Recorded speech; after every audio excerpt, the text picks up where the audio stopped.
Je suis venu au-devant de toi. La Bible dit, nul n'est venu au-devant de toi et rentre tel qu'il était venu. J'ai des charges, j'ai des soucis, j'ai des fardeaux, mais je sais que tu es la meilleure personne, mais à qui je peux avoir confiance, qui pourrait me débarrasser de toutes ces charges. Mais tu vas dire à Jésus, mais voici Éternel. Élève ta voix, présente-toi devant de Jésus. Que ça ne soit pas une retraite habituelle, que ça ne soit pas une habitude. Tu vas dire à Jésus, Seigneur, de la manière que je suis entré ici, j'aimerais que tu me voies, parce que je ne veux pas sortir avec ces problèmes. Je ne veux pas sortir avec cette situation. Je ne veux pas sortir avec ces soucis. Je ne veux pas sortir avec Seigneur Jésus. C'est que Jésus a relogé comme situation. Élève ta voix, bien-aimé. Présente-toi devant de Dieu. Ce n'est pas devant de l'homme que nous nous présentons. Présente-toi devant de l'Éternel. Dis à Dieu. Zambe libosono de la ye. Libosono de la ye se présenter. Oyebinga malamu Yesu kolekanga moko. Oyebinga malamu Zambe libosono de la ye. Yesu rengina mona yo. Yesu rengina kutana yo. Yesu rengina mona nga Yesu. Nalimo localiser nga Yesu. Nalimo salela nga Yesu. Lève ta voix. Vois Jésus au devant de toi. Ne vois pas Jésus à l'homme à modeste personne. Je suis nul. Je suis rien, mais vois Jésus au devant de toi.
ça les saints d'Israël. L'homme de Galilée, nous venons au-devant de toi. Nous venons te célébrer, te magnifier, te rendre grâce. Le Dieu capable comme toi, il n'y en a pas, Jésus. C'est toi qui nous amènes en ces lieux. C'est parce que tu as un projet. Tu as un plan de bonheur pour nous. Notre prière ce soir, Seigneur, que tu arrives à réaliser le plan de bonheur dans la vie de tout un chacun de nous. Parce que tu es un Dieu qui n'échoue pas. Tu dis dans ta parole, nul n'est venu au-devant de toi et raté tel qu'il était venu. Quelles que soient les difficultés, quels que soient les fardeaux, quels que soient les problèmes, toi tu en es capable. Nous te connaissons, le Dieu fidèle, le Dieu qui n'échoue pas, le Dieu qui ne ment pas. Dans tout ce que tu feras dans nos vies, que toute la gloire ne revienne qu'à toi et toi seul. Parce que tu en mérites. Sois béni, Amen. Sois couronné, sois exalté.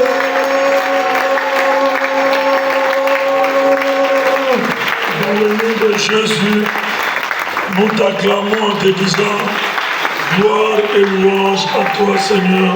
Gloire et louange à toi, Seigneur Jésus-Christ. Amen. Amen. Amen. Amen. Bien-aimés, nous sommes venus à notre convocation sainte, la retraite. Dieu a voulu que nous puissions commencer cette retraite parce que toi et moi, nous devons nous préparer, bien-aimés, à la rencontre du Saint-Esprit de Dieu. Amen. Amen. Voilà pourquoi Dieu a commencé à nous préparer pour que dès le départ, que toi et moi nous serons conscientisés pour trouver Banandengenini, Jacob Lengela, Boye, Yamolimo Santo, c'est un grand événement pour les chrétiens, pour un enfant de Dieu. Un enfant de Dieu qui n'a pas l'esprit de Dieu, bien aimé, c'est un enfant de Dieu qui marche comme ça. Parce que la Bible dit un peuple sans révélation, c'est un peuple sans frein. Celui qui donne la révélation, c'est le Saint-Esprit de Dieu. Est-ce qu'il y a quelqu'un qui peut dire Amen? Amen. Il est entré en Jérusalem, Jésus. Il doit être crucifié pour toi et moi. Il doit ressusciter. Et il viendra, il partira, il nous laissera son Esprit Saint. Amen. Amen. Souci ensemble.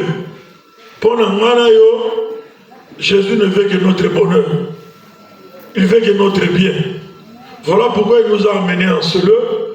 Voilà pourquoi il nous a convoqués en ce lieu. Parce qu'il a souci que toi et moi nous soyons bien. Est-ce qu'il y a quelqu'un qui peut dire Amen? Amen. Le thème de notre retraite s'intitule Détachez-les et laissez-les aller. Car le Seigneur Jésus en a besoin. Amen. La parole du Seigneur.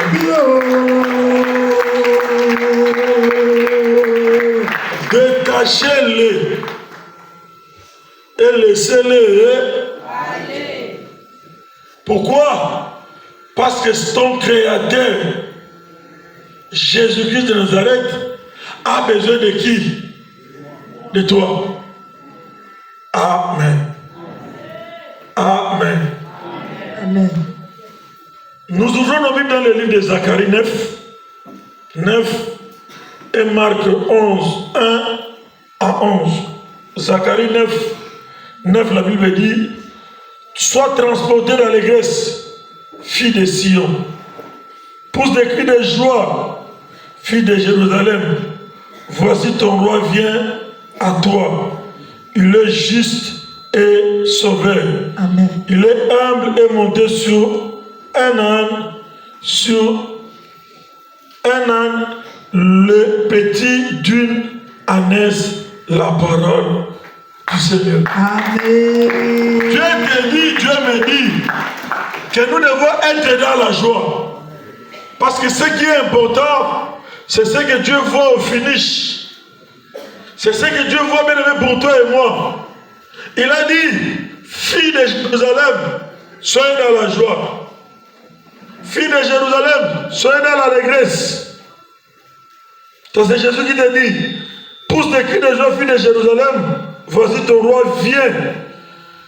Ton roi vient à toi, il est juste et sauveur. c'est lui qui décide ce soir pour venir, pour te sauver, pour me sauver. Et c'est quelqu'un qui peut être dans la joie. Tu peux avoir un problème, tu peux avoir un souci.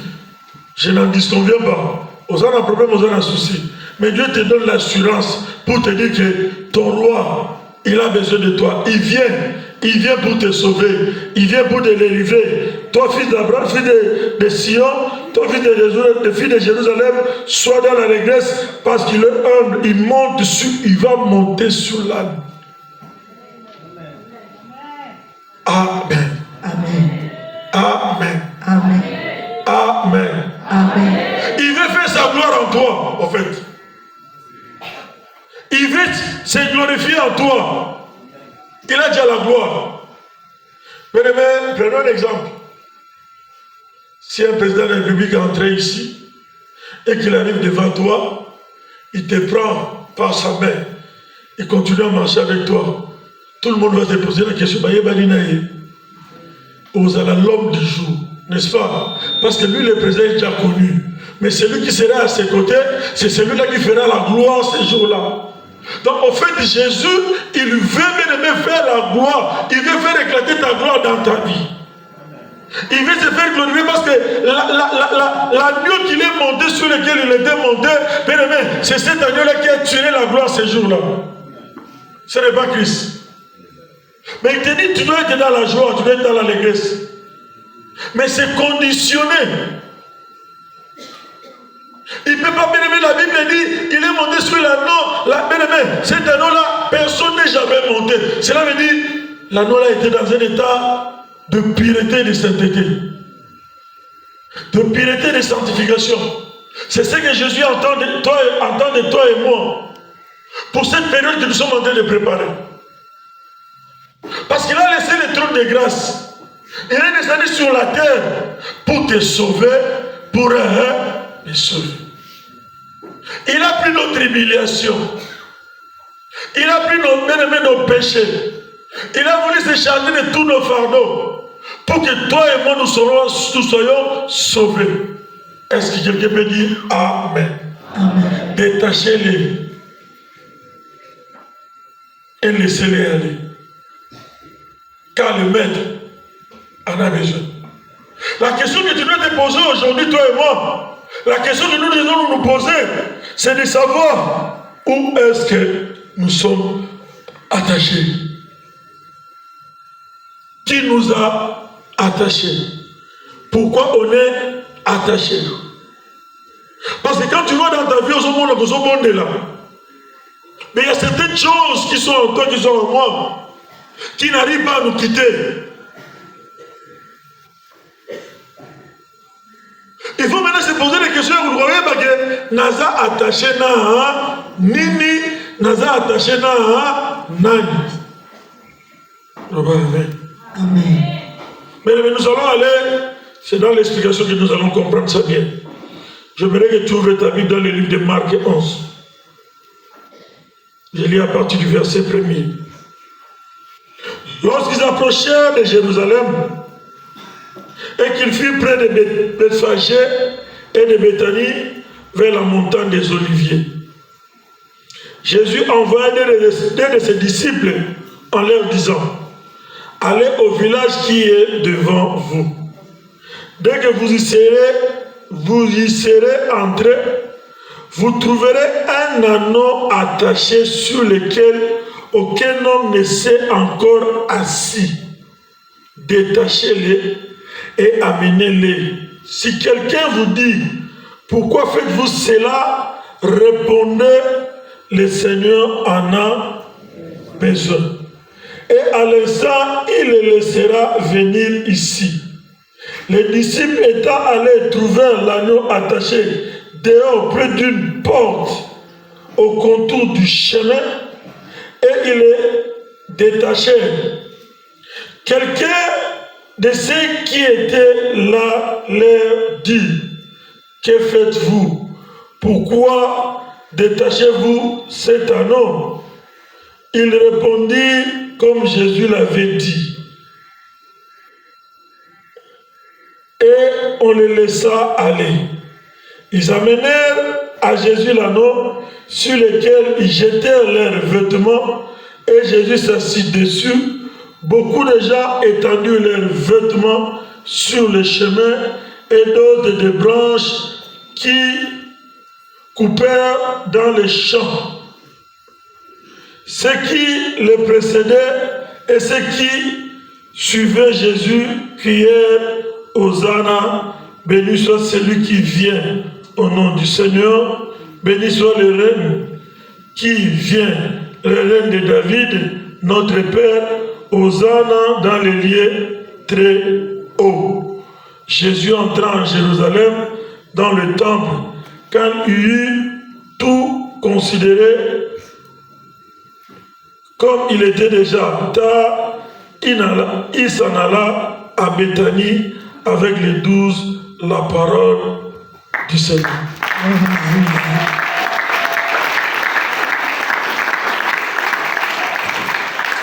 Alobi lilobana Zambe.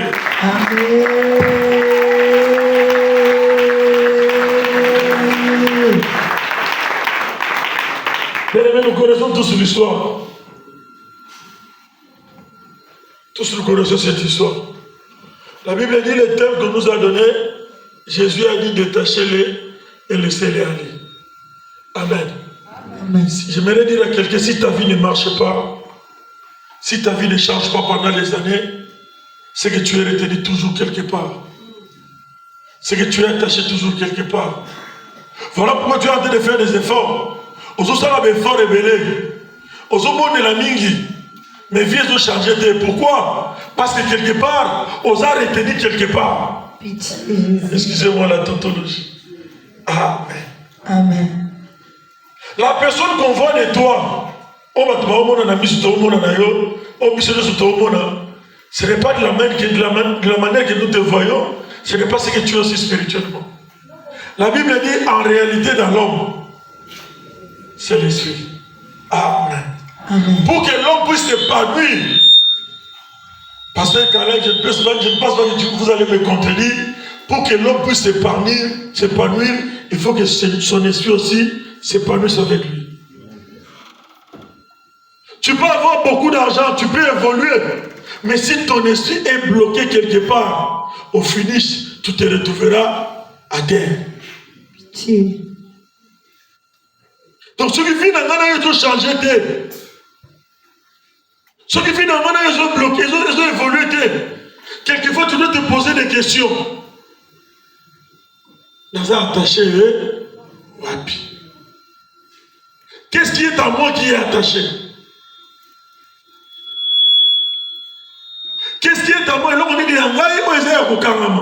La Bible dit pendant que Jésus s'est dirigé pour entrer en Jérusalem.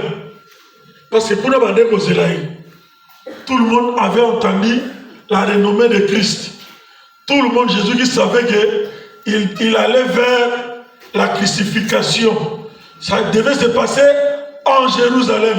Pour que toi et moi, nous puissions bénéficier de cette grâce-là, de l'agneau immolé. Pendant qu'il allait, il dit à ses disciples, quand il est arrivé à Bethphagée, il a envoyé deux de ses disciples. Il leur dit, vous qui êtes dans le village, vous êtes à côté. Vous retrouvez Agneau Moko Azaha attaché. Si l'agneau est attaché, cela veut dire cet agneau-là appartient à quelqu'un. Il ne peut pas être là seul, maman. Cela veut dire qu'il appartient à quelqu'un. Donc, il a patrimoine Yamutu. C'est un bien de quelqu'un. Tu ne peux pas prendre un bien de quelqu'un, l'usurper, sans l'accord de cette personne. Ça devient une infraction. Et c'est pénal.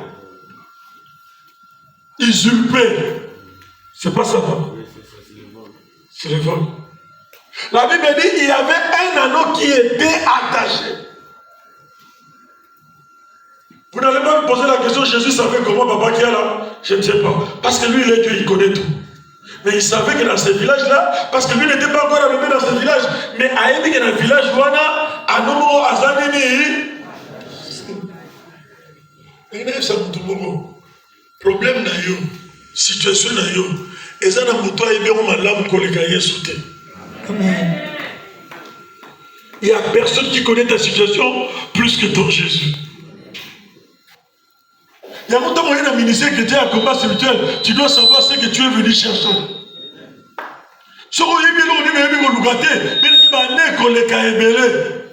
On reçoit position mon somolo, on reçoit attitude mon somolo, mais les diables, je l'ai toujours dit, il a besoin de te voler le temps. Son souci c'est ça. Nous voler le temps. Tant les cas. Après-midi les cas. Tant que on a comme pourquoi bon moi nayo. Comment le banzam basa la tête banzam basa. Amen. Tu dois te constater, tu dois savoir. Mais la Bible dit Jésus savait comment. Parce qu'il n'était pas entré dans ce village, mais il savait qu'il y avait un anneau qui était attaché là. J'ai dit que Jésus connaît ta situation mieux. Il connaît ton problème mieux. La maison de Talali. Ayoka bien maté. Son voisin dans la lancée. Amen. Il a dit bon qu'il est dans le village wana beaucoup d'anneaux moko. Oyo mutuna na matela ilikolote. Donc cette année-là était dans un état de pureté, de sanctification, de sainteté. Alors, bien-aimé, dites-moi, ce que vous avez dit, on a salarié le soumonté. N'est-ce pas? Parce que tant que cela veut dire que la terre, en tant qu'enfant de Dieu, si nous analysons, nous allons voir que cet anneau-là, il est innocent, non? Mais pourquoi il a été attaché? Ça ne demande pas. Si nous regardons dès nos origines, d'où nous sortons, mais ça ne demande pas de nana fingagite, nana yibagite, nana salagite kobote, pour te dire que dès que vu nos origines, d'où nous venons, que tu le veuilles ou pas, il y a des paroles prononcées, il y a des choses dites, il y a des programmes qu'on a fixés, il y a des programmes qu'on a tracés. Olinate, au bout de la famille, le coup la masala alliance, nana yo toza obligé, il y a coco de la alliance wana.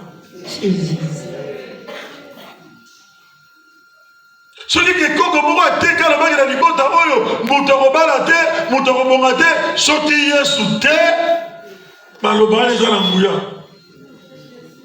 Il n'y a que Jésus qui est capable d'ôter ses paroles dans ta vie. Amen.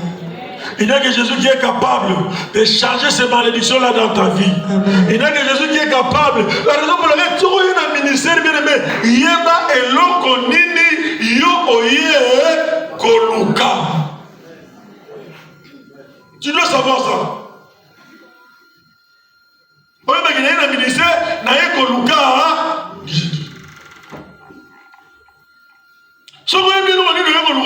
Tu passeras des temps. Mais il y a un des important. Aussi longtemps que tu n'as pas encore la révélation, il y a caché, c'est compliqué, ça serait compliqué. La nuit, il n'avait rien fait de mal. Maintenant, la Bible, ceux qui vivent là, mal la femelle va mikolo, parce que moi je suis fermier. Il faut attacher soit la maman, soit les papas, les pas amitiés, il faut tirer maman libre. Pour voir qu'on l'a bien.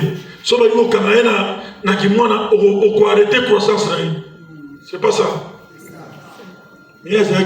Cela veut dire, dans la logique, il ne pouvait pas être attaché.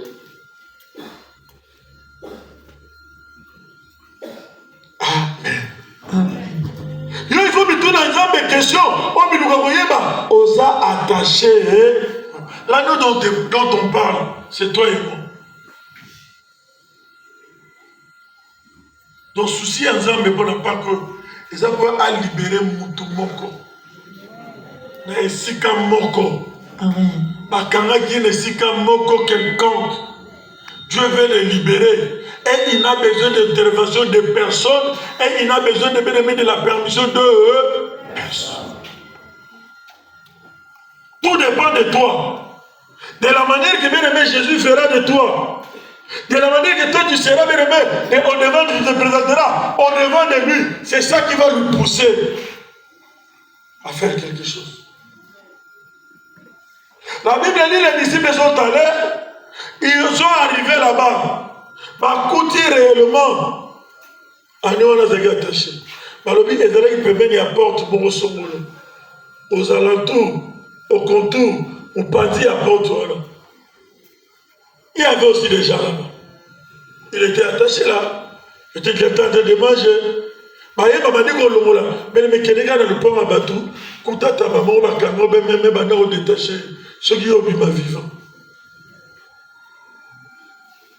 Il y a des gens qui ont vu et puis il y a des gens qui ont vu ah, na butu na pi pavé na muni mwini. Amen. Amen. Tava zono molano na mutu moko pa bimi atuniye. Ozo sala moko pona abi mutu aza maître na ye. Mais tu dois savoir que dans la vie de tout un chacun, il y a un maître qui domine sur toi. L'apôtre Paul dit, ce que je ne veux pas, c'est ce que je fais. Ce que je veux, je n'arrive pas à le faire. Misérable que je suis. On nous dit encore quelque part, d'autres maîtres ont dominé. Pendant que nous étions en train de dormir, on est venu semer quoi? Des ivraies. C'est de savoir quand tu viens au combat spirituel, il faut nous connaître et l'oko nini ba sema na kati na yo. Maître nini oya sur possession momo inanga, mais moi je trouve anormal. Moutaye na combat, yo ça n'a pas de problème. Aujourd'hui on solution te. Moment où nous retrouvons un problème il y a pas de moussous. Mais yo vous avez un problème sérieux, c'est la distraction. Ils sont bloqués parce que Dieu ne partage pas sa gloire à l'autre. Tu viens chez moi, je te dirai, vas-y prier. Toi et moi, nous dépendons de l'aide d'un être suprême qui est Jésus-Christ. Tu t'accroches à qui? Il va te bouffer le temps. Il va te faire passer le temps dans l'inutilité. Mais Nasuka, tu poserais la question à qui? Aujourd'hui, on va mettre la famille dans le dominer les colons d'ailleurs. On dit que je suis maître mort à 4. Non. Il a dit le maître a besoin de lui. Le temps de condamnation de cet homme est fini. Sa condamnation est expirée. Aujourd'hui, il doit être libre. La sentence est prononcée. Amen. Amen. Jésus a dit aujourd'hui, la sentence est prononcée, cet homme doit être libre. Non seulement il doit être libre, mais il doit aussi être honoré. Dieu t'a amené ici, c'est parce que Dieu veut t'honorer. Non seulement te libérer, t'honorer. Amen. Il y a beaucoup de gens qui sont libérés, mais jusqu'à aujourd'hui, ils sont humiliés. Comprenez, hein? Tu es libéré et tu es humilié. Tu n'es pas honoré. Mais les soucis de Jésus, il doit faire quoi? Il doit t'honorer.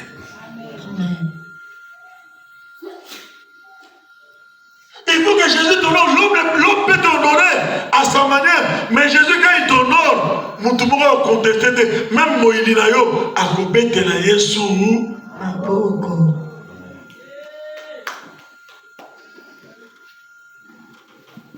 On s'est attaché wapi?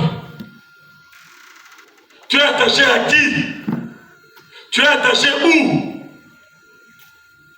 Mais moi j'arrive en 1998. Voilà, il y a un maman là, il a tombé. 98. Le ministère est né en 1991. En 94, moi j'étais déjà au ministère. En 98, 4 ans après, 3 ans, je suis venu au ministère.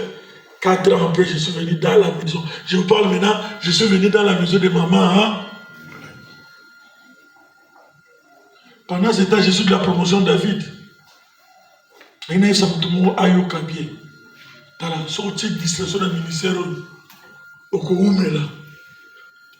Elle m'a dit que je vais vous mais il y a un tout le monde a besoin de solo. Jésus est réel. Son limite est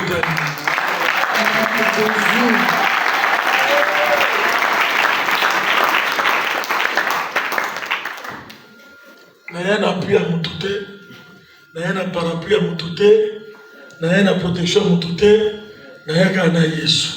Amen. Nabi Yesu yo, bazote biso na lingina mona Yesu de quoi il est capable. J'étais chez nous. Chez nous, j'avais ma porte.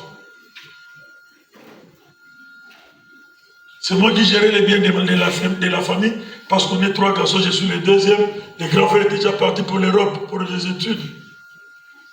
Je suis resté, j'ai géré. Il y avait des voitures de la maison que je me promenais. Je vous ai toujours dit, les gens ont sous Oyo, Zamba au Salavilas, papa Caleb, Zamba au Zoma avant.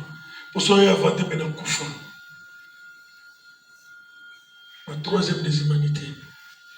3e, même pas 6e. Naïba Moutouka papa, Nabiba Anam, 3e. Si vous avez écouté Zamba Naïba, Zamba de quoi il est capable, ça déni. Nabibi Nanda, on a voulu faire la 17e.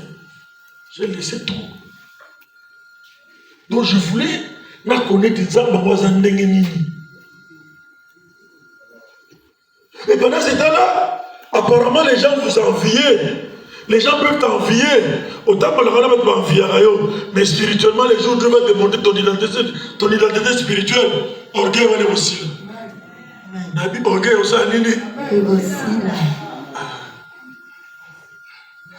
Nga orgueil ici là. Attends le bique Zanda mais est diminué. Non pas amen. Il fait ça la paix mon dame pour toi battre. Et ça va monter. Maman ça va monter. Et ça va monter. Tout ça on y a monté, tout ça battre. Ne vous avez eu une dame. Fils, dans le bloc où Amen. Amen. J'arrive, bien aimé, 2004-2008. Pendant ce temps-là, de 2004 à 2008, on conduisait des prières de retraite. Dieu s'est glorifié d'une manière, tu ne peux pas, je ne peux pas me dire, mais vanter, mais Dieu seul sait. Parce que c'est maman là qui est venue nous découvrir, et ça dès que tu as une mission, grave. Mais les gens ont la sauté. Elle a diminué. Moi, si je calculé, elle a charge. Moi, c'est différent. Frère, c'est différent. Donc, vous avez différent. Si vous avez un peu là, le bas, ma charge, on fout un dame. Amen. Donc Dieu s'était glorifié, surtout la regrette de côté de maman na Yesu, na ipen, tu n'as pas encadré, Zamba s'est glorifié qui m'a cassé. C'est alors que maman l'a eu sur mon abisso, a dit de bain aux abisso. Amen. Na comme il n'a pas maman l'a eu, na on peut n'a pas maman l'a eu, na on peut n'a pas maman l'a eu. Tout ça prier de minuit à 5 heures chaque jour.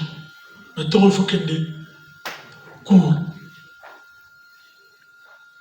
Souvent, matin à 17h, mais mon qui non, frère, on a onction, et ça. Mais dans le cas de la qui est esclave, attaché, quelqu'un, mais là, mon âme, mon âme a péché, et même un orgueil, il y a un terme, tout le monde. Et souvent, qui est, Zamba péché, au bas, il bosse, mon inga, Et même mon orgueil, comment on a dit que mon ninga na bali na simate que zamba e biete. Te azo façonné tourne et puis oya. Amen. Ça l'a bien dénaillé. Amen. Parce qu'il y a eu la canon et alors il y a canon et les qui a eu fanis.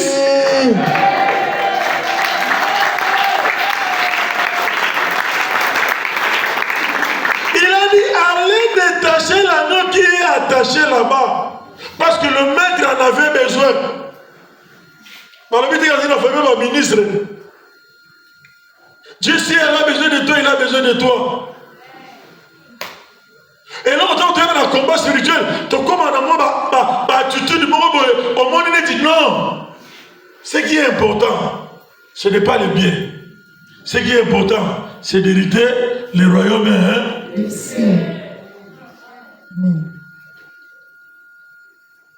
D'entrer en gloire avec Jésus. Il est entré à Jérusalem en gloire avec l'anneau qui était humilié là-bas. Quand les années passent, Dieu lui ne perd rien. C'est le diable qui chibille. N'est-ce pas? Amen. Amen. Amen. Amen. Mais j'arrive dans cette maison. Je vous ai dit, on a conduit des prières en fin de compte, en 2008, on m'a dit, avec Bisso, Tosu, grâce à Malamo, Tolomwe, des bandas, on a besoin de ce qui ne se fait pas. Ce qui ne se faisait pas. Il faut d'abord le Canada. Ok, il y a un site mort quelque part. Ok, il y a une mission à découvrir une mission. C'est comme ça que maman te tirera vers sa maison. Ça ne se faisait pas. De quitter de chez vous dans la maison. Dans la cité, dans les zones du temps, dans la papa.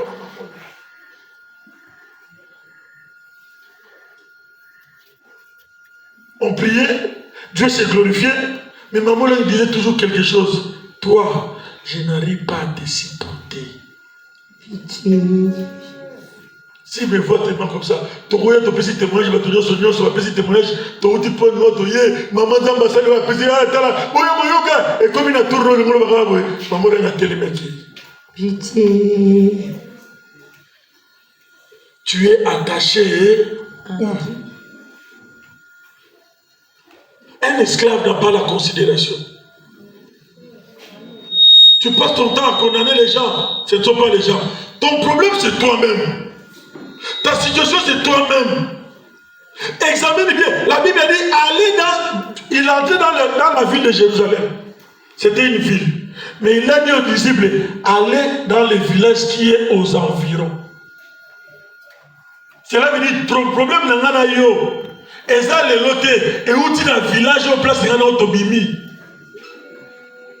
C'est là où ton problème est là. Tu peux condamner les gens, mais ce n'est pas ça. Place au outil, origine moussissa nayo, et si qu'on outil, kunande balona.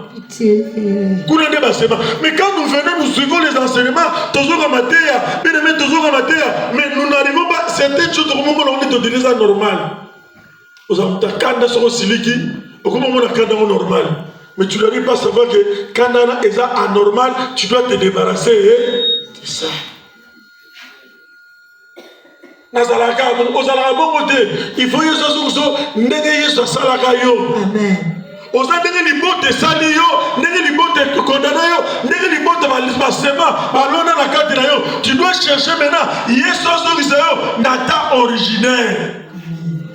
État originaire. Amen. Amen.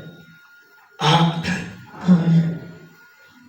Tu pries, on priait, on conduisait des prières. Bien aimé.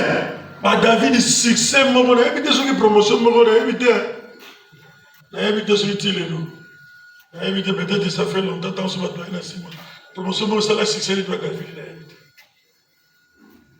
David. On parlait de David partout. Monsieur Fusion, c'est trop tard 21 jours. Maman l'a réoté, et c'est un jour de fusion. Ma réoté dans 19e jour. Zambé moi, c'est le fusion. Abi, Bolia Rapo, on a mon yao. Banana banana ministère, on a mon amote. Abanika hoté, Arabo, Molimo Koti. Délivrance, il y a au Saranote. Abi Zambassa Sali Agnos. 21 jours. Nagaton, dans le 19e jour. Toyagi déjà. On avait trouvé la grâce, mais malgré qu'on avait trouvé la grâce, bien aimé, tu viens, on est venus ensemble. ensemble. Mais tu dois chercher la délivrance seul. Tu as ton problème particulier. Seul, tu dois chercher en délivrance. Il faut mettre dans la distraction. Il faut qu'on t'abonne pour dans les Camerounais. Parce que, au combat de l'histoire, les gens qui nous regardent, de l'autre côté, la Moussaïa Yoka, la Moussaïa. Il se roule la Teyoka. Voilà les mingi. Situation de changer. Moi j'ai toujours dit, maman là dans 8 ans, nous ne pouvons pas faire au-delà de 8 ans. On n'a pas salé la mission. Mais on se l'est ici déjà 8 ans. Ah là, 18 ans, tout ça, il y a la bouteille, maman. Autant qu'il y a une bouteille qui est, mais on bonne là. Pour la ligne, sauf si c'est bonne là, songi, otika. C'est ça qui nous détruit. Biloba, loba. On est chrétien ou on n'est pas chrétien? Est-ce que vous avez est-ce que c'est important pour vous avez cité bien sûr, c'est ça. Mais est-ce que vous avez à partir de 10 ans au Cameroun, à Luka déjà Yesu, à Belina déjà Yesu, Yesu a l'émissaire, au comme il met dans le solo, il y a 3 Français. Mais vie non plus ça et changer. Quand vous tournez autour, on va l'appeler Bosona. Amen. Amen. Amen. Dieu ne regarde pas les choses de la manière des hommes. Nous devons prendre la conscience. Mais maintenant, on se retourne, tout ça, on a promotion. Camarade Azalate. Azala camarade. La promotion de David, tu repères ça dans le mot de Sissi Moutram, Inde, n'a rien à noter, n'a rien que Luka, Jésus. Nous tous sommes comme un homme qui a $10, ma fait au cas de l'ingio. Azo il m'a grâce na yo. Il t'aime pas. Pour mon nom ngité. Mon toi bon gars continue à vivre Luka Yesu. Yesu ça la nini asale la yo. Maintenant c'est contentant de $10, ma $20, ma pesa rayon, vieux pour mon nez. Et ça n'est que pas mal. N'amazon va gagner pas bolo mais moi ça na bikok. Nous les athées qui te sentent. Mais au lieu de comprendre que les moutons sont conseillés, mais nous sommes en train de dire que on parle de Azo Ibané à yo. Amen. La nuit était attachée dans un village à côté. Ses propriétaires étaient là. Il a dit allez détacher-les, laissez-les. Allez. Donc, regarde le bara. Surtout au monde à Kenya, il a bien. Vie n'a pas changé. Maintenant, on est comme Maléo, ça va dans Maléo.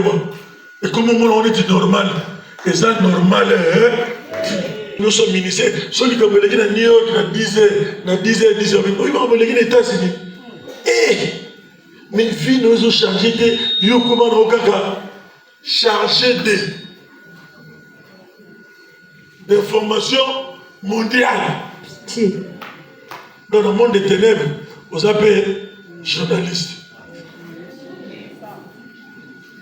Ah mais comment?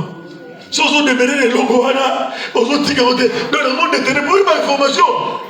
Et ça vous donne un enfant vous avez la même information, papa, vous avez la même information, il y a un siège pour vous. Non, là, censé, on a yéba, chef de mission, la yébité. Ma papa yébité. Oui, ma maman, il est qui la vie. Papa Yodo, oh yébité. Na yéba dini. Yébsana yesu mesala.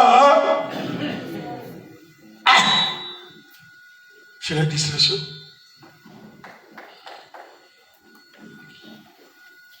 Nous devons être détachés. Nous devons aller. Cela veut dire qu'on dit détachez-les, laissez-les aller. Il doit quitter. Tu dois quitter. Et si comme il est, Bakanga yon a moli moi c'est liba. Bakanga esprit yon a limitation. Bakanga yon a blocage. C'est ça l'attachement qu'on parle. On se bonne là, mais il y a yon qui est attaché quelque part. Yon mon défoyer ba. Libala, Moussala, Santé, Bozui. Ils sont attachés où?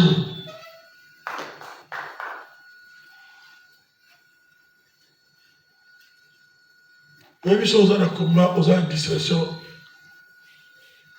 Diable libota, tu n'as pas libota. Et tu ne l'auras pas dans la marque, moi libota. Ah oui, tu dirais objectif. Tu ne peux pas bimisser dans moi ligne mobile. Au comment il a fait un tunnel au Mobima. À côté de la gauche, là, 200 km encore. Dans mon lit. Il faut évoluer au lieu. Moi, je l'ai toujours dit, tu dois savoir ce que tu veux et ce que tu cherches dans ces ministères. Si tu ne sais pas ce que tu veux, tu vas te comporter comme on dit que ça bien. Ah, on a ça bien. Dans le Gaza, mais non, mon je demande à écouter la scène Mouraïe. Il est venu me voir, il dit papa, il y a pas de souki. Il y a pas de souki, il y a pas de souki, il y a pas de bino. Quand c'est une namoko, dans une matière, dans mon ressort, mais dans mon idée, les cambaro, dans le temps de thé, ils ont se répété mingi, dans souki, il y a mon souki. Ce n'est pas le fait d'avoir des enseignements au monde du Goko, mais non. Pourquoi Dieu a établi des gens? Dieu ne peut pas aimer au congé d'embêter. Amen. La paix va dire au Bissali et au Goko.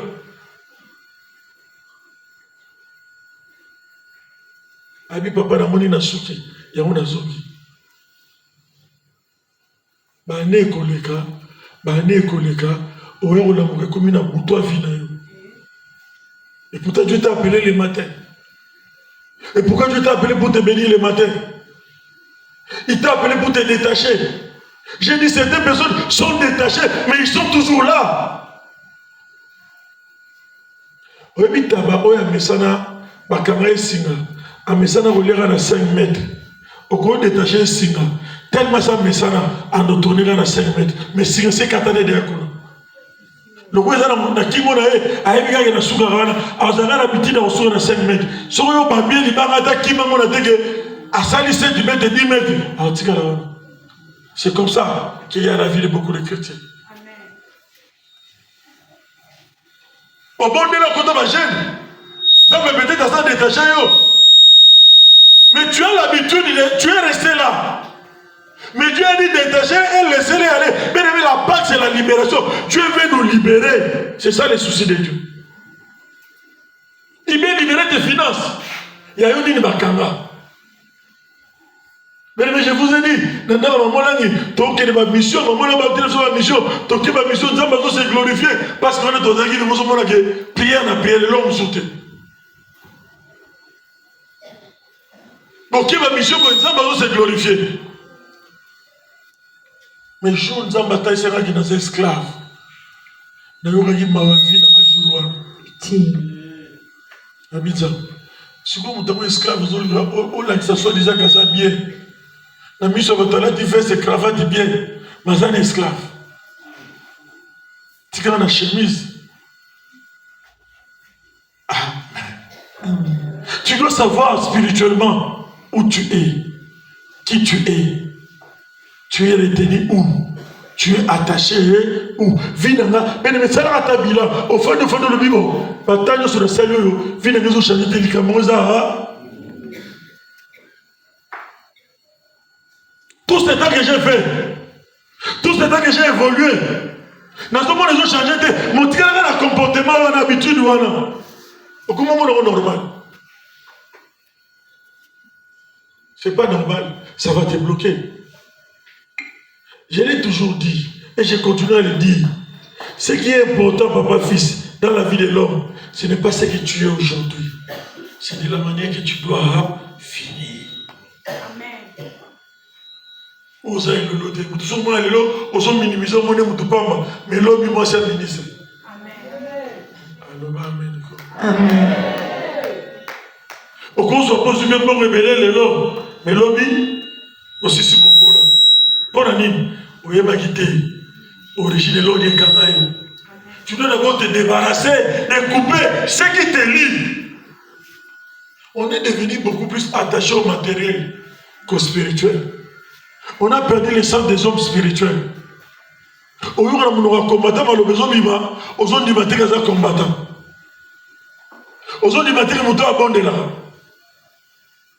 À cause de effet éphémère. Mais pourtant, nous devons regarder beaucoup plus ce qui est du ciel. L'eau là. C'est ce qui est important. Oh, j'ai importé ça l'eau là, ça va monter. C'est les février que nous regardons. Nous sommes mandats, nous sommes mandats. Après, c'est aux amis là. La mousse à Zola là. Elle a attaché parce que ma cagné Singapour. Le ma cagné Singapour la mouka. Quand on a envoyé la prière, et comme habitude. Mais moi je disais à Dieu, à tout moment que je me retrouvais, papa, dans la prière, je me révoltais. À tout moment. Dans le y a comme habitude, le mot là est l'eau comme on attend les zaka, il y a que pour là, et le mot. Parce que tant que on a constaté, mais un jour, on a les zaka cigare et boti. Mais ce que on a vu que c'était le normal, tout ce que se comportait n'était pas païen. Au moment où on est dans ma baie, je n'ai bon de la peau d'ailleurs. Au sein n'était pas païen, mais donc de ton maïe, au gagné. Biloba, loba, touba. Il a été bien vu. Changer. Tout le monde va changer qui paye. Nous sommes déjà moutaïs sur le Kamolobi. Gloire à Jésus. Que Dieu soit loué. Que le nom de l'Éternel soit. Okoyede mutabatonga. Okoyede. Par le seul qui a connu par les Zagara, Zamba Bamolo, on continue, on compte dans la matombe na été. Nous comme Carrefour. Papa Balobaki, Balobaka et Panayo. C'est Balobaki ensemble. Et ça va monter.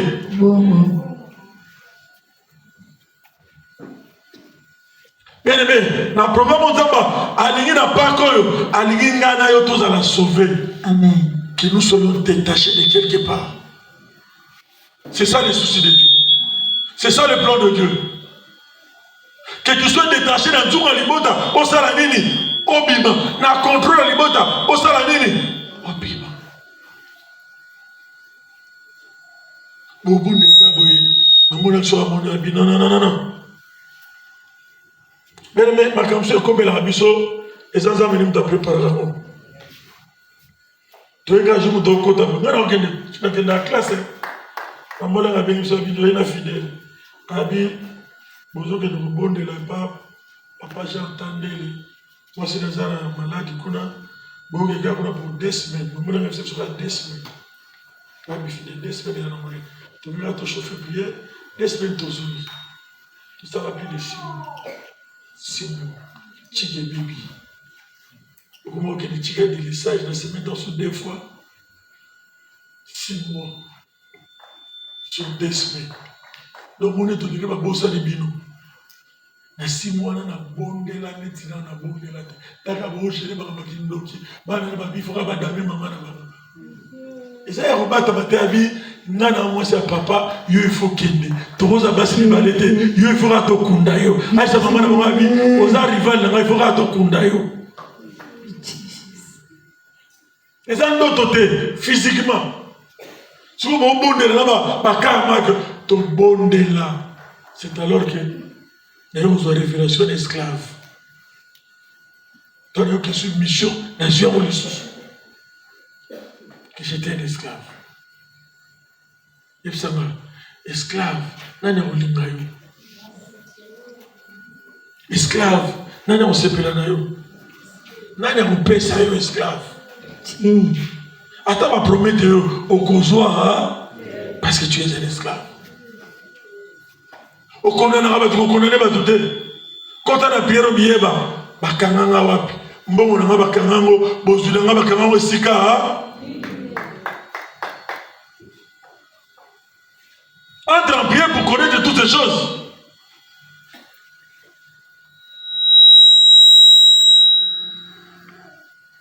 Non, Dieu attend de toi un million. C'est le diable qui te distrait. La vie que nous sommes en train de mener, ce n'est pas la vie que Dieu attend de nous. Je viens te dire, ce n'est pas ça. Par le monde est la vie avant tout. Et ça, on attend notre terre, on a dit Luanda. La terre, on a Luanda. La vie attend en tout. Et ça, il y a bengi temps, période, moment.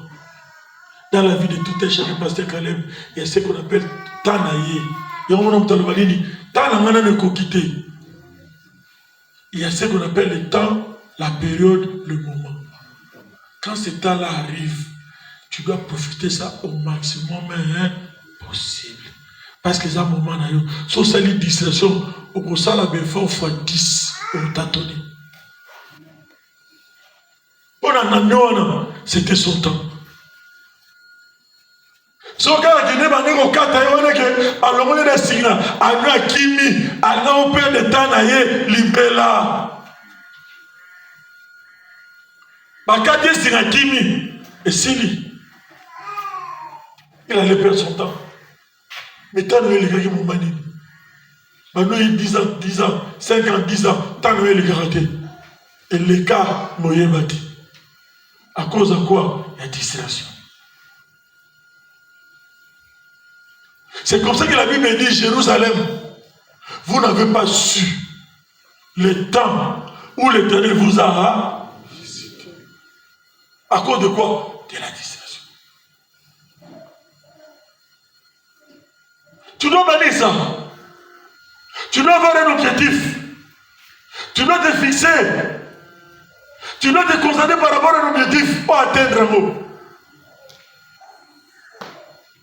Au terre à tout son ambassade la vie. Tu ne pécheras pas les gens. La Bible dit il ordonnera l'ipamboli et rosalanini et kolandayo. Jésus a envoyé des disciples. Cela dit, à nous, on a été attachés, malgré ça, il est sous-monté, à la sanctification, mais le coup, il y a une sanctification, Zamba le bique, tourne, au salanini, balongolo, et c'est comme ça. Celui qui marche dans les voies de Dieu, dans les principes de Dieu, Dieu ne le laissera pas. Dieu ne l'abandonnera pas. Amen. Jésus sera toujours avec lui. Amen. Jésus ne le déteste, ne l'abandonnera jamais.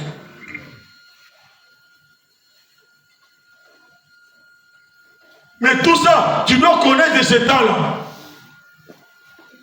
Tu dois me dire, c'est la bila, oh bieba, et tigala nini na kati na ngai, et loko nini za na kati na nga, o ezo empêcher zamba sala nini asala, nini ya bango za na kati na nga.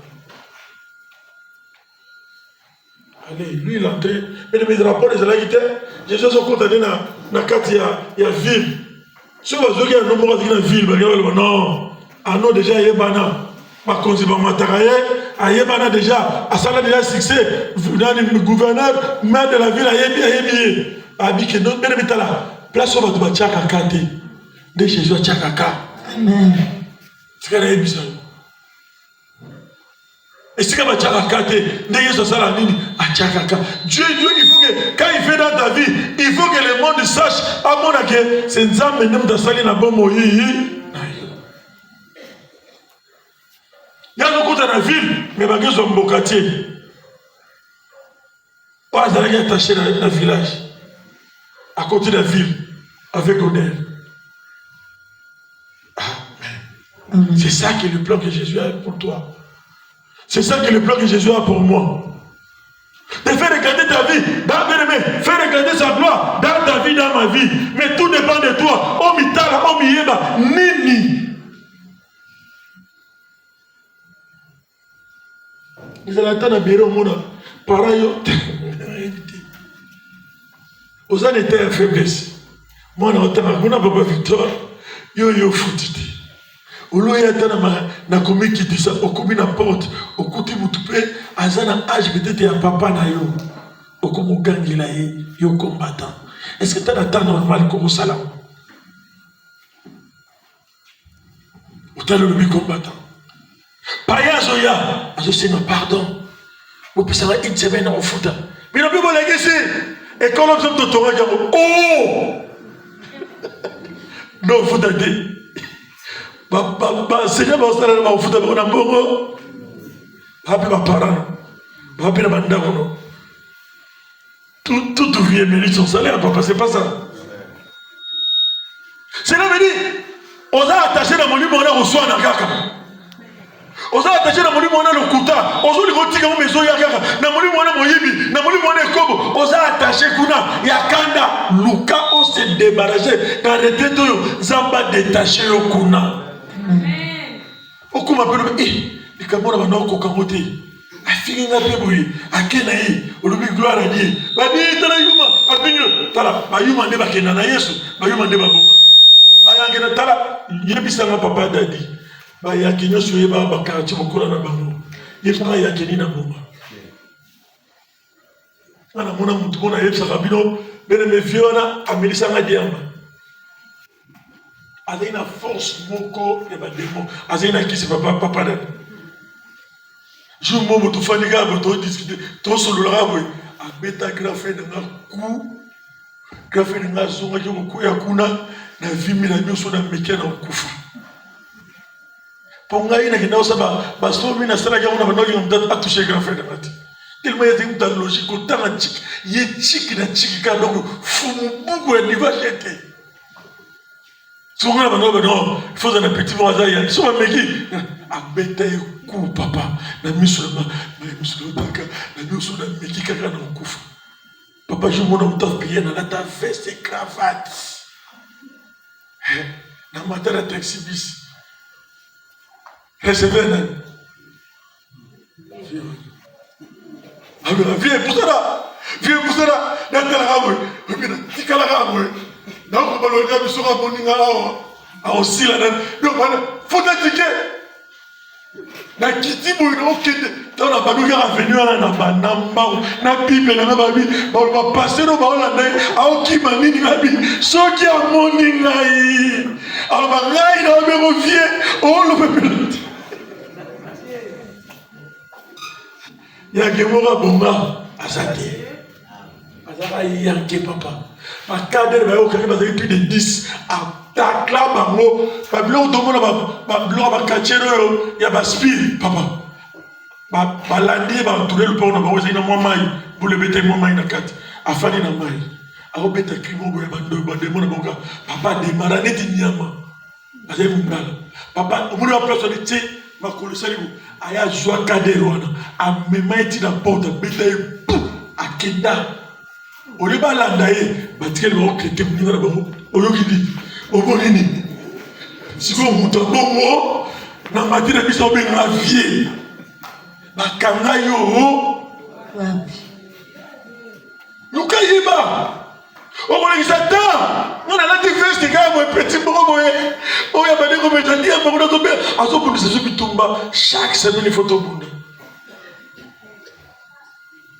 akomi ve abena ma vie.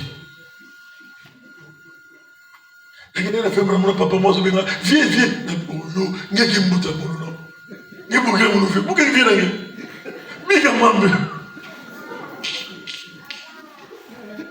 soko mi yebite tankoleka obono beta histoire ba tususu mina yo beta histoire yeso alingi mutu na beta histoire na yi amen.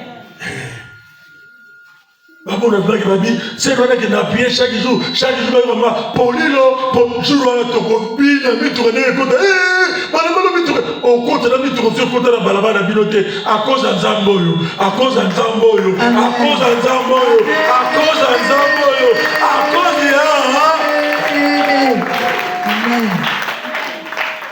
le souci de Dieu c'est de te détacher de là où tu es. Mais tu dois savoir tu es attaché. Au Cameroun, c'est l'orgueil, il faut t'en remonter.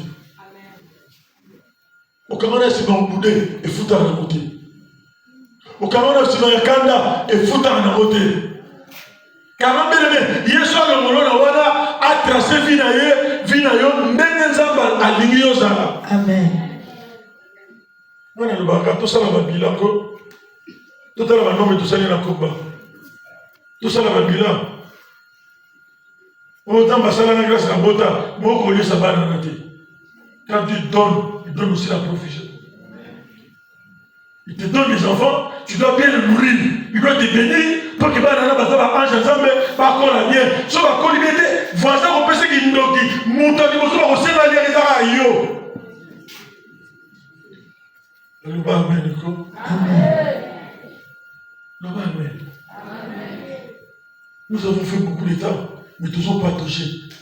Nous sommes capables d'entrer là, nous avons papa, moi, et un béré. Alors, papa, moi, on a un ministère. Moi, c'est un ministère.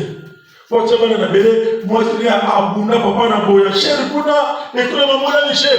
Aïe, la papa. Ma caméra, mon ananda, et comment ça, on a bien manatoro, moi, ça, papa, viens, on va prier. A futa minerval, collègue, bateau, ma salaka. Afuta avant Minerva la silisa abi mwana kubonde la nda papa vient on va prier atala ke couple na mwana rage na komi jour wana moi $100 na lobelo mwana bonde la $70 na futa assisa Minerva la première il y a troisième trimestre la deuxième trimestre assisa de mobima abi papa na sala tu vois vu ça pourquoi na barani mais cette époque là il ne travaillait pas abi makabla mwana na bono mwana qui l'ont cocaté mais papa na mwana mutuka na mwana ba benga na banane abi ngana sila silisa qui pour la prière. Amen. Amen. Amen. Amen. Sois conscient de sa vie. Prière comme habitude. Prière comme un bon message. Naya kana prière, mais changer. Oui, on a prié, la langage on fait changer. Oui, on a prié, comportement on fait changer. Oui, on a prié, habitude on fait changer. Oui, on a prié, et l'eau, il y a kala, attachement, tout ça, de l'autre côté, il fait ça la nini. Et qui t'engane. Maintenant, de leçon, c'est ah, c'est on a changé. Ah, frère, on a changé. Ça y est, monté. Oh, papa, on a changé, on a changé. Maintenant, il faut pas mon accueil. Les gens doivent constater, c'est pas toi. Ils ont monté, papa. Yo mon vous allez bien au subir la conclusion au bandit développement au introduction développement au conclut yo mon oh non. Les gens doivent conclure à ta place. Que les gens doivent voir que non, en toi, il y a une évolution.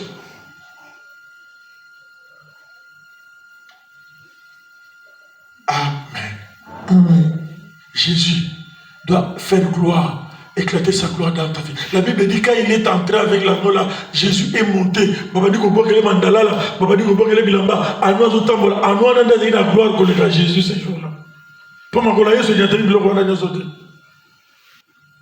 C'est que Jésus fait pour toi. Il veut bien t'amener à la gloire. C'est ce que Jésus fait pour nous. Nous amener à la gloire. Bien aimé, au moment donné, les gens peuvent parler de toi, c'est bien. Quand on a commencé à Cotonou, ma missionnaire Cameroun, ma maman, papa n'a bloqué ma missionnaire, papa Gédéon, papa Jean-Maman, n'a bloqué ma maman, on a dit, il y aurait mon temps, on a bloqué ma maman, maman le couteau. A bloqué, on a son mouton. A bloqué, on a un compte à banque. A bloqué, on a un il a confondu. Mouton va bloquer, a bloqué ça raté. Ils ont bloqué, mouton va progresser, bloqué. Na besali asali bandoki bakosi balati ndeko na ngo batie ilonilete ya ngame yegate babola ngo atali tala quand je de la avec batata babola ngatali nga bola bi mama ngaite a bloqué dans la compte notre faut le compte notre faut le compte en franc belge notre faut le compte a bloqué dans la maman notre mutuka a bloqué dans ni mutu a bloqué il faut le rater alors ba mais on dit les familles au bout de la coloïsou, mais nous ont répété ma ramaliboto. Les balles les ont menacé qu'elle est. Mais ils ont bon là. Ils ont répété l'histoire de maman divorcée, il y a un âge de nouveau divorcé. Est-ce que c'est normal? Nous sommes venus au combat pour tout ça, l'histoire de la mission de Sikana Yesu. On n'est pas venu répéter l'histoire de la famille. Sinon on ne serait pas là. On est venu pour que Dieu nous détache de quelque part. À l'objet, détacher, laisser. Cela veut dire jour où on a abîmé dans le village, à côté dans la ville.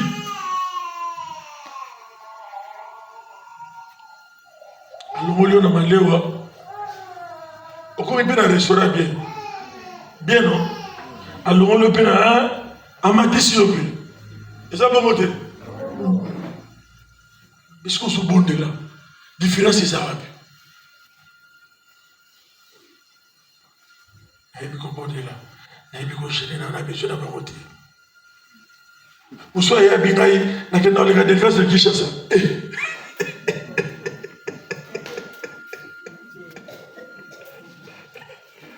Aïe, dans les gars de Vest de Kinshasa. Aïe, on monte dans la matadi. À quel gars de Vest de Kinshasa? Tala, Zambe va forcer à aider. Zambe, on se monte en Zambe. Baïe, dans Zambe, Yonde foluka Olanda, Nzela Zamba tracé la bombe na yo. Soki yo lingi Zamba landa Nzela na yo, okobeta ba, po yo yebani na mpaka, moko songolo, oyebani na mpaka. Mais ozo négligé kaka, papa Benjamin oyo, yo zo négligé, mais yende Zamba lobiki na Nzela na ye, yo kosala nini, okopambolama. Otali yo lobi ya l'agent na abalité, na na Cameroun. Papa moko papa, bazui problème moi si la ye. Pas missionnaire tout parce qu'on a dans chez nous la balité. Abio, non faut pas papa je dois la séquille. Papa la séquille. Est-ce que papa je dois connaître les histoires de mariage, je l'ai marié. Papa dans ce téléphone. Papa, alors bien vous tout mon ami. Papa non vous venez ici. Papa j'arrive. La fin de 30 minutes. Non mon amour tout qui est à combien. La médecin me dit que ça m'a sonné. La salle en prière et l'eau le besoin y a été. La médecin me dit ça m'a mal s'il te plaît. On me dit papa dans son boudin, autant moi si là, au chaîne. Le bonheur, il y a soit il y a du flash, soit. T'as vu papa, il y en a Yesu dans un boucole. La Jésus. La vie, il y en a Yesu dans un boucole. Oh Yesu, vous avez dit que Yesu dans la carte de main. Oui. Vous avez dit que Yesu dans la carte de main. Papa, pardonne-moi, papa, pardonne-moi. Ami, je mais quelqu'un. Parce que Jésus me donnait la révélation, même dans la balagité, à plus la révélation. A établi qu'il a établi qu'il n'a pas battu.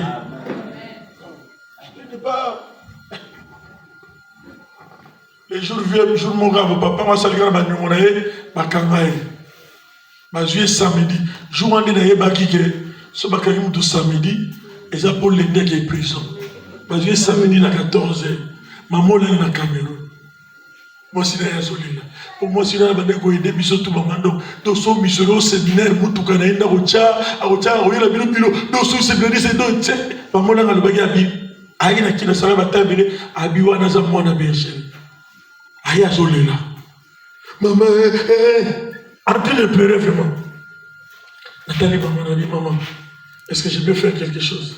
Maman, Nathalie m'a dit, j'ai dit, tu fais comment? Elle m'a dit, maman, j'arrive, je vais démarrer mon tour à la Kenda. Inde, tu n'as pas procuré. Il faut s'assoupler. À côté de la bureau procuré, mon procureur, j'ai un problème. Il y a mon papa qu'on a arrêté là-bas. J'ai ma maman qui est là-bas, elle a expliqué. Papa, procureur a bégé le téléphone. Abi Moutouana, Azala Libanda, akoya lundi à répondre à la procédure nyonso ekolanda na nsima mais lelo bobimisa ye nakenda na tie na mutuka ta naozonga 2 heures du temps après naozonga na papa na bao alobaki ke obala te. Jésus. nalobi loba susu na bimiso na prison loba susu tala problème na ngana ezali di tolongo esika nini bakanga biso. Amen. Quand tu vas te détacher, la Bible dit il a ordonné au sein des frères. Vous voyez, madame ministre, vous voyez, madame PDG, vous voyez, madame généraux, vous voyez, madame colonel. Il y a certaines personnes dans le ministère, bakamamagana bato bazana ba moyen. Bali ko miye bato sana makasi, bobe bana mabe.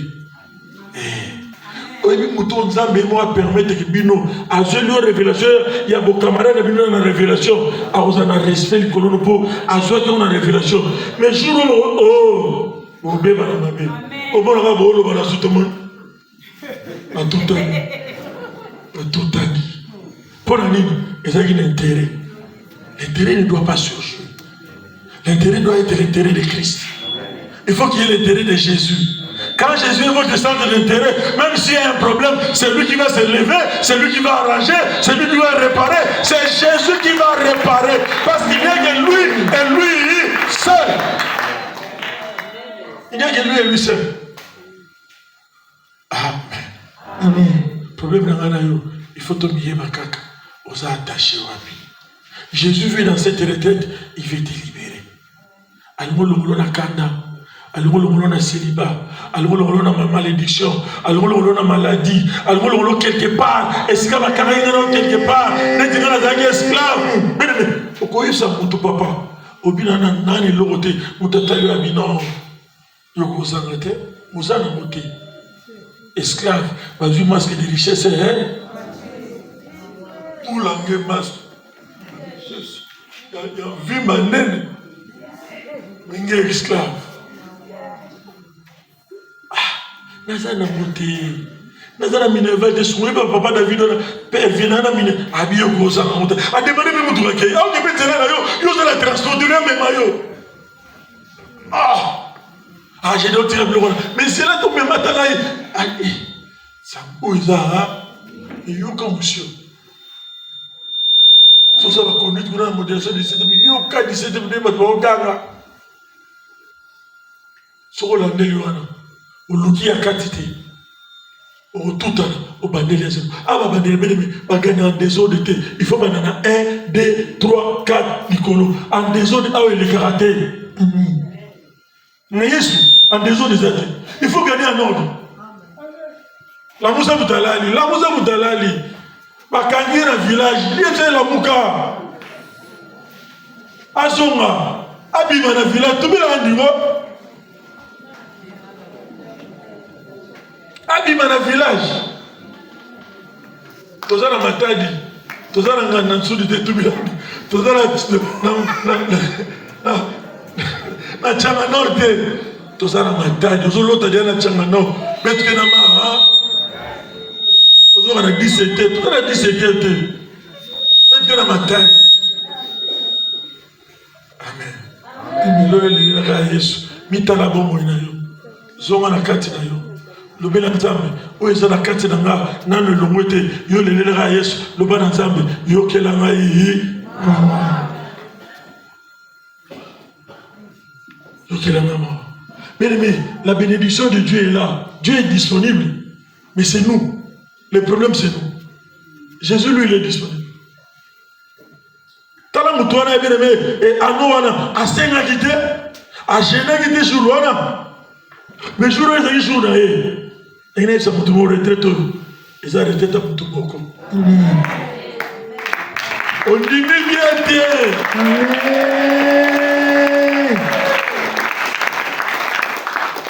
Sauf que dans Luanda, dans l'outil Luanda, ils sont en ambassade.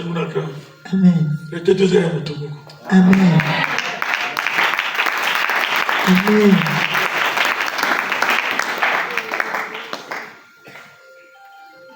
Il faut y avoir un peu de lingi, un peu de dimeli, azar.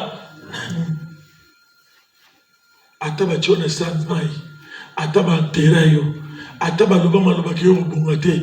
Yesu ko changer maluba wana lelo, yoko bonga, yoko réussi, yoko kele liboso, vina yoko changer, vina yoko changer, vina yoko changer au nom de Jésus-Christ. Moi j'ai toujours dit. Si ton Jésus est mort, et c'est lui. Na mima Yesu mona za fier na alongola ngakuna na mobondo a charger à côté a détacher ngai aloba laisser les na mo okende ambo okende ka boye ozoleka Dieu est bon. Amen. Amen. Lobela kanzambe Seigneur, yo kela mama. Mais même comme tout ça, on te montre comme une normalité. Mon nom est Amabé. Nous quelle délivrance. Mon nom est Amabé. Pourquoi rattraper yo? Nous quelle délivrance. Tant vous avez au Cameroun, on a bien mon moment que ma maman l'a coulé, à mon moment au Gossal est fort, il y a un moment où on a Rolanda yo. Amen. Le témoignage de Zoé yo Gamo. Et Zoé. Amen. Bwana Zambi. Batashanga na kikuyipi. Batashanga na kanda. Batashanga na célibat. Batashanga na mésantité. Batashanga na kobo. Mais Yesu yokelanga. Sois conscience de la vie na yo bien-aimé. Jour Saint-Esprit au kita. Ngana bien-aimé ton bénéficier na acte et à croire à Yesu. tu bénéficié des sacrifices, il y a quoi à Jésus? Il n'a pas laissé le ciel, il n'est pas descendu sur terre pour rien. Il faut que toi et moi nous puissions bénéficier de cette grâce-là. Mais pour que nous puissions arriver, tu dois d'abord être libre, détaché, être libre et partir. Que le Seigneur bénisse sa parole. Gloire à Jésus. Gloire à Jésus. Bien-aimé, tu repousses là. Maintenant, tu repousses là. Tu revois dans la maison de mon père. Pour me détacher des liens de ma famille. Pour me détacher de la sorcellerie de ma famille. Pour me détacher de la condamnation de ma famille. Seigneur, aie pitié de moi. Madame, tout le monde, attendez, ma visibilité. Nous allons faire la vie. Nous allons finir en passe. La salle de Nisa, la salle de Kata, la comète à l'histoire de Jésus. La comète de Jésus. La comète à l'histoire de Nani. La comète à Nani. Nani, on comprend la situation de Nani. Jésus, il y a la maman. Yoke la mawa. Nazo kakosea sa problème na ngai. Seigneur, détache-moi. Seigneur, détache-moi. Seigneur, détache-moi. Seigneur, détache-moi. Seigneur, détache-moi. Seigneur, détache-moi.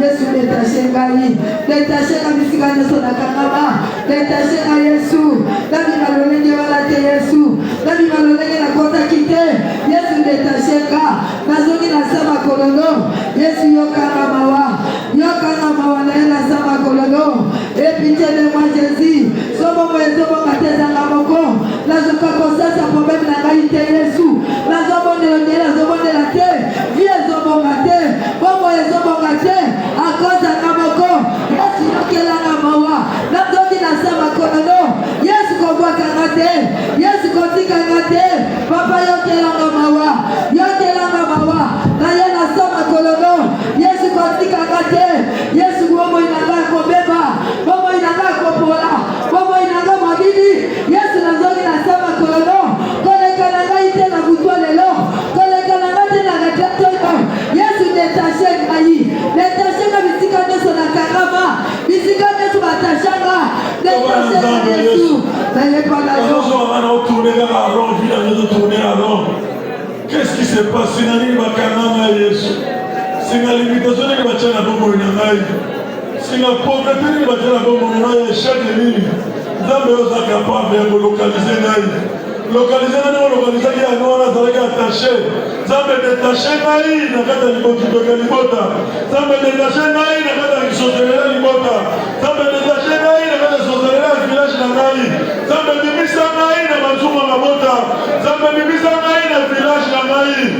Zambe bimisa naï, Seigneur. Bimisa na mamawa.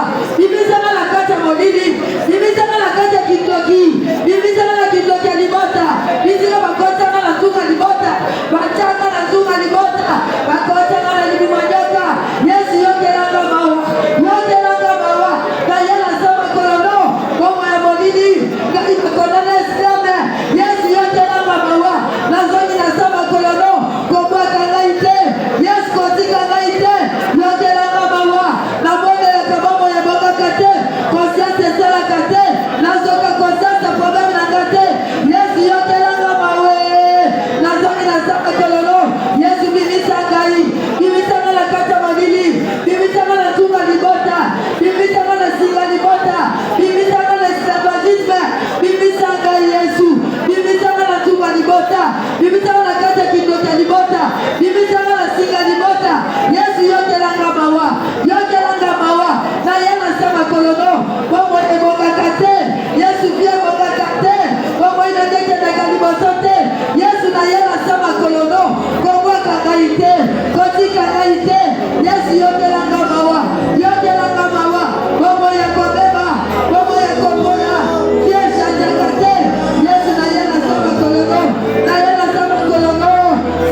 Et ça va qui bien aimé.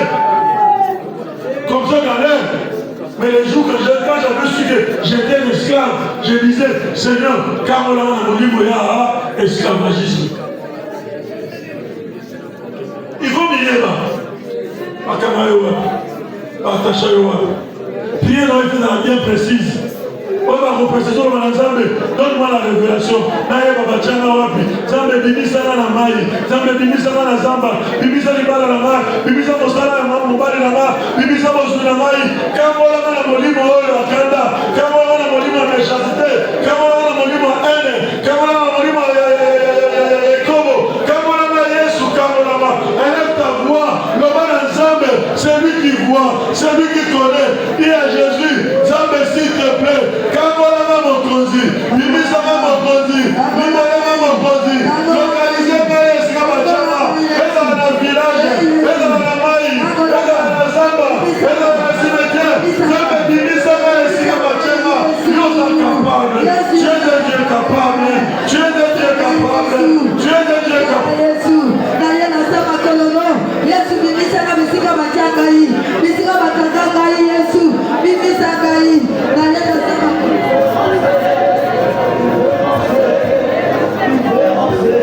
bibisa Yesu. Bibisa na yeye naomba leo kwa leo. Yesu wewe oza capable Yesu. Oza capable. Bisika bachanga hii.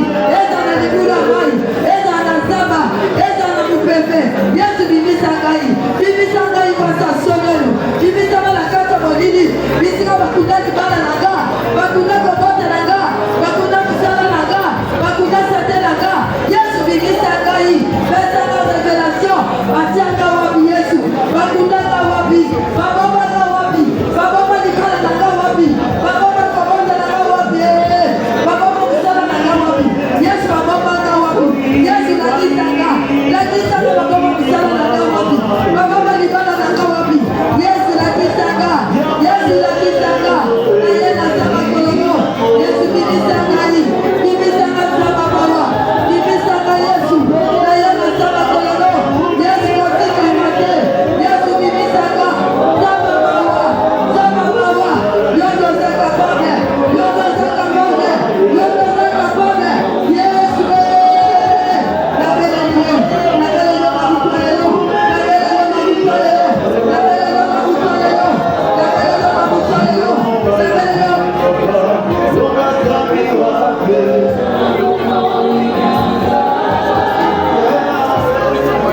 Mateso inapita mimi